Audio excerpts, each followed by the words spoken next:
This happened to me a year ago. I'm currently 16, but this happened to me when I was 14 years old, and until now I've kept this story to myself. It was September, and school had just started. It was the end of the first week, and I already felt like I wanted this year to be over because way too many people were acting like they owned the school, and others had gotten into some ugly teen drama. So, because the first week ended, my family decided to have a little barbecue outside my house at night. I didn't really eat much, so I went back inside after finishing my food. I left the back and front door open in case my family needed to get something from inside the house, and wouldn't have to bother me while I slept. To give you some more insight, I was the only person who had a room on the first floor, while my sister and parents both had rooms on the third floor. On the second floor was the second kitchen, the living room, and the front door. Besides my room, there was another room that no one ever used, and next to that was the back door. If you were to exit my room, in front of it was another door that led to the basement. So there I was in my room, with the door locked and my eyes closed, until I heard the back door gently open and close. I found this very weird because nobody in my family ever opened or closed the door like that, even if someone in the house was asleep. I thought nothing of it until footsteps moved in front of my door and started to gently turn the doorknob. I gasped and held my breath. After the person on the other end realized it was locked, they started to violently turn the knob back and forth while slamming themselves into the door. I started praying to God that they wouldn't break the door down, and thankfully, after 3 failed attempts, whoever was on the other side gave up and opened the door to the basement and walked down there. After this, I waited for 10 minutes and heard nothing, so I decided to check if it was safe for me to run outside to safety. I silently unlocked my door and opened it. The basement door was unlocked, so I carefully opened it to see if the person was still there. I froze in fear as I saw a huge 6-foot-tall man, probably in his 60s, staring directly at me. I knew I wouldn't be able to get to the back door in time since it takes a long time to unlock it. I ran back to my room, and as soon as I closed the door, the man started to lean up against it. Thank God he didn't try the knob first, because I was able to lock it in time. I grabbed the phone and called my mom with my house's phone, and told her what was happening. She stayed on the line with me. The man was now aggressively banging at my door, and I thought I was literally going to die. Then I suddenly heard something chilling on the phone. My mom told me that both the front and back door were locked.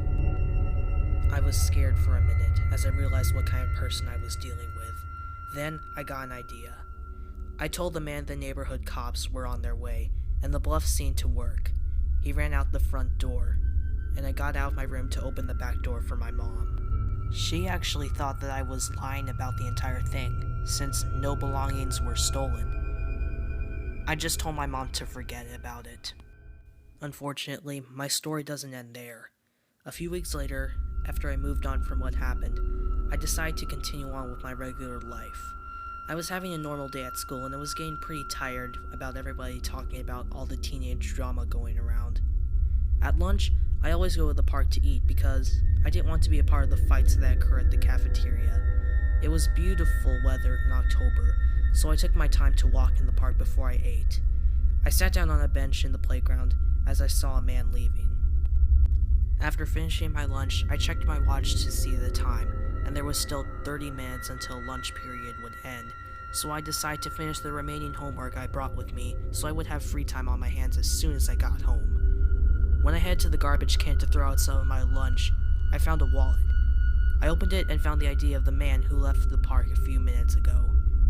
I decided to leave it there just in case he wanted to come back for it, and if he didn't, by the time I had to leave, I would bring it home with me and call the number, because I didn't have a phone on me. When I finished my homework, there were only 10 minutes left, so I got up to pack my stuff up. When I looked to the other end of the park where the wallet was, I saw a man dressed in black pick up the wallet.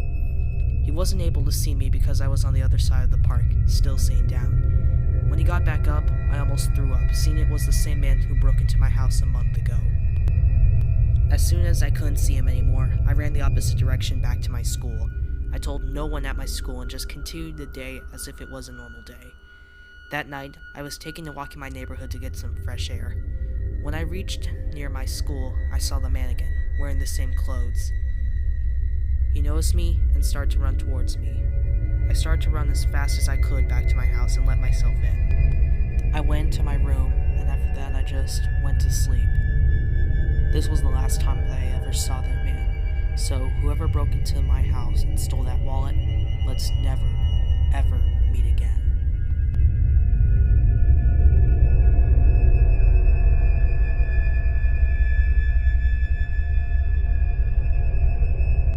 This is the story of my first and last camping experience. I was 16 at the time, and my family, my mother, sister, and brother, had made plans to go camping with our aunt, uncle, and 2 cousins over the weekend. This was my family's first real camping trip, while my cousins, aunt, and uncle had gone camping several times before. Our first afternoon and evening of camping actually went quite well. I surprisingly had a lot of fun. It was later that night, maybe around 10:30 or so, when my cousins, my sister, and myself were settling into our tent. We were lying on our makeshift beds when we heard footsteps circling around our tent. Slightly alarmed by the fact that there were footsteps around our camp, we sat up and noticed that whoever was outside circling our tent was holding what was assumed to be a stick and tracing the tent as they circled it. At one point, my sister stuck her hand out outside the tent and felt a leg brushing against her hand. We knew it wasn't our mom, as she had a trach and her breathing is quite deep and distinct. We knew it wasn't our brother because he was only 5.5 at the time, and we heard a grown adult's footsteps. Our cousins informed us that it was probably their dad, who always liked to play pranks, especially at night. We decided to look out the small window of the tent, which gave us a view that looked towards the road located by our campsite. On the road was my uncle and aunt walking back from the restrooms. My cousin's sister and I started to connect the dots. Whoever the hell was outside circling our tent wasn't a member of our family, or rather, it was a complete stranger, and all that separated us from that individual was a thin layer of fabric. As our aunt and uncle approached our campsite, we called them over to our tent to tell them what happened. Everything stopped after we talked to our aunt and uncle, and we assumed that the individual ran away when our aunt and uncle approached our campsite. My cousins and sister were still understandably freaked out about what just happened. I, on the other hand, was so tired of what the hell just happened and how scary it actually was. The rest of the trip went seemingly well, and I enjoyed the rest of it as much as I possibly could.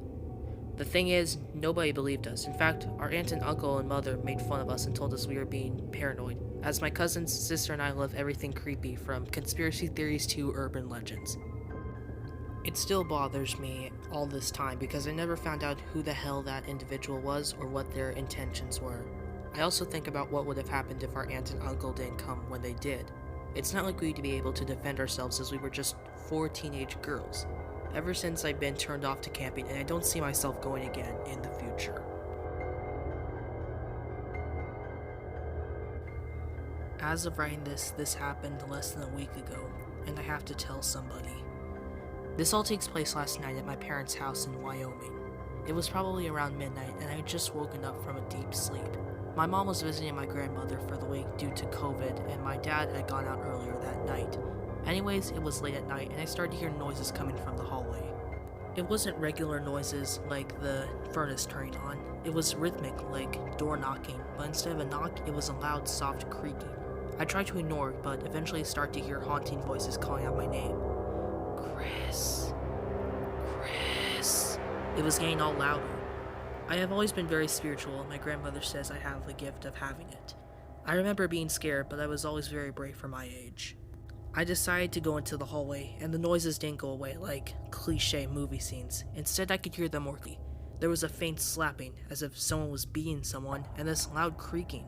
I started hearing cries of pain in the night. That's when I knew this was an evil spirit, so I grabbed the Holy Bible and started to pray to God in the hallway. The evil spirits didn't like this, and the noises started to become louder. They started cursing and shouting, "Harder!" And I could hear beating getting harder, so I knew the ghosts were getting angry. I have always been intelligent for my age, and remembered what I had learned in a documentary about ghosts. The thing is, they do not like water. That's why you never hear about hauntings on rainy days. You hear about haunted houses, haunted castles, haunted cars, but no haunted waterfalls? Is that a coincidence? Ghosts hate water. I went downstairs and filled a pink beach pail for sandcastles with water. I bravely went upstairs, and the noises were going crazy. It was like the whole house was practically shaking. I knew the sounds were coming from my parents' room, so I kicked open the door with force. The lights were off, but all I could see was this movement, so I shouted the first holy thing that came to my mind. I yelled as loud as I could, "Glory to God, in the highest, and peace to his people on earth!" and threw the water at the ghosts. They were extremely angry. I then ran downstairs and could hear one of the ghosts bolting after me. I hid outside and slept in a tent I found in the garage for the night.